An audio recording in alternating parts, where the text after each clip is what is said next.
ನಿನ್ನೆ ರಾತ್ರಿ ಸ್ವಲ್ಪ ತೀವ್ರವಾಗಿತ್ತು. ಈಗ 20-30% ಒಂಚೂರು ಉಸಿರಾಟದ ಒಂದು ತೊಂದರೆ, ಒಂದು ಹತೋಟಿಗೆ ಬರೋ ತರ ಸೂಚನೆಗಳು ಕಾಣ್ತಾ ಇದೆ. ವೈಯಕ್ತಿಕವಾಗಿ ಅವರು ಪಡ್ತಾ ಇದ್ದ ಪರಿಶ್ರಮ ಒಂದು 30-40 ಭಾಗ ಕಮ್ಮಿ ಆಗಿದೆ. ಅಂದ್ರೆ ನೋಡೋದಕ್ಕೂ ಒಂಥರ ಸುಧಾರಿಸಿರೋ ತರ ಕಾಣ್ತಾರೆ. ಮುಂದಿನ ಚಿಕಿತ್ಸೆ ನಡೆಯುತ್ತೆ. ಇದು ಬಹಳ ಟೈಮ್ ತಗೊಳ್ಳೋಂಥ ಟ್ರೀಟ್ಮೆಂಟ್. 1-2 ದಿನದಲ್ಲಿ ಸುಧಾರಣೆ ಆಗೋ ತರ ಕಾಣ್ತಾ ಇಲ್ಲ.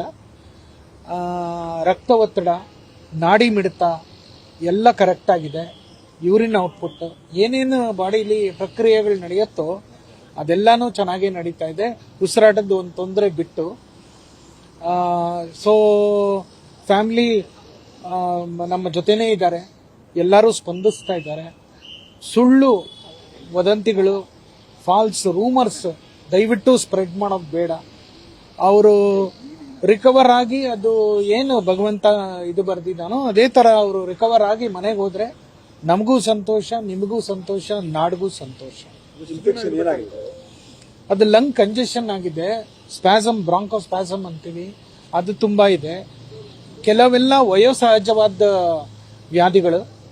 ಅದರ ಜೊತೆಗೆ ಇದು ಬಂದಿರೋದ್ರಿಂದ 20 ವರ್ಷದವರು ಎಷ್ಟು ಸ್ಪಂದಿಸ್ತಾರೆ, ಅಷ್ಟು 80 ಮೇಲಾದಾಗ ಸ್ವಲ್ಪ ಕಷ್ಟ ಆಗತ್ತೆ. ದೇಹ ಅಷ್ಟು ಸ್ಪಂದಿಸಲ್ಲ. ಕಾನ್ಶಿಯಸ್ ಅಂದ್ರೆ ಮೈಲ್ಡ್ ಸೆಡೇಷನ್ ಅಲ್ಲಿ ಇಟ್ಟಿದೀವಿ. ಆದ್ರಿಂದ ಬಟ್ ಯಾರು ಕೂಗಿದ್ರು ಮಾತಾಡೋದು ಅದೆಲ್ಲ ರೆಸ್ಪಾನ್ಸ್ ಇದೆ.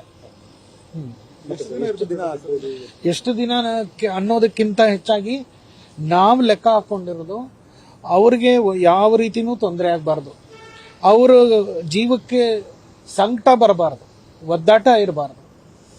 ಆಮೇಲೆ ಎಷ್ಟು ಸಾಧ್ಯತೆ ಆಗತ್ತೋ ಅಷ್ಟು ರಿಕವರಿ ಆಗಲಿ. ಆದ್ರಿಂದ ದಿನದ ಲೆಕ್ಕಾಚಾರ ಬಿಟ್ಬಿಟ್ಟಿದೀವಿ. ಈಗ ನಿನ್ನೆಗಿಂತ ಇವತ್ತು 20-30 ಭಾಗ ಮೇಲು ಅಂದ್ರೆ ಅದು ಸಂತೋಷ. ಆ ರೀತಿ ದಿನ ನಡೀತಿದ್ದಂಗೆನೆ ನಾವು ಪ್ರೋಗ್ರೆಸ್ ನೋಡ್ಕೊಂಡು ಮುಂದುವರಿತೀವಿ. ಅದು ಭಗವಂತ, ನಮ್ ಕೆಲಸ ನಾವು ಮಾಡ್ತೀವಿ.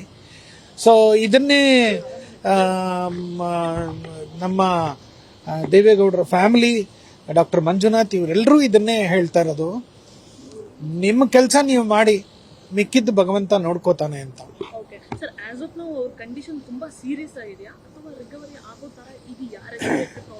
ಸಿ 80 ಆದ್ಮೇಲೆ ಈ ತರ ತೊಂದರೆ, ಉಸಿರಾಟದ ತೊಂದರೆ ಬಂದಾಗ ಸೀರಿಯಸ್ ಅಂತಾನೆ ಲೆಕ್ಕ. ಬಟ್ ಸುಧಾರಣೆ ನಡೀತಾ ಇರೋದ್ರಿಂದ ನಾವು ಅದನ್ನ ತುಂಬಾ ಸೀರಿಯಸ್ ಇದೆ ಆ ತರ ಹೇಳಲಿಕ್ಕೆ ಬರಲ್ಲ. ಇನ್ ನೆಕ್ಸ್ಟ್ 24 ಅವರ್ಸ್ ಅಲ್ಲಿ ನೋಡೋಣ ಎಷ್ಟು ಮಟ್ಟಕ್ಕೆ ರಿಕವರ್ ಆಗ್ತಾರೆ ಅನ್ನೋದು ಗೊತ್ತಾಗುತ್ತೆ. ಅಲ್ಲ, critical period to watch. Ventilator ಇಲ್ಲ, ಸಹಜ ಉಸಿರಾಟ, ಅದಕ್ಕೆ ಸ್ವಲ್ಪ ಸಹಾಯ ದೊರಕಿದೆ. ನಮಸ್ಕಾರ. ICU ಇರೋದು.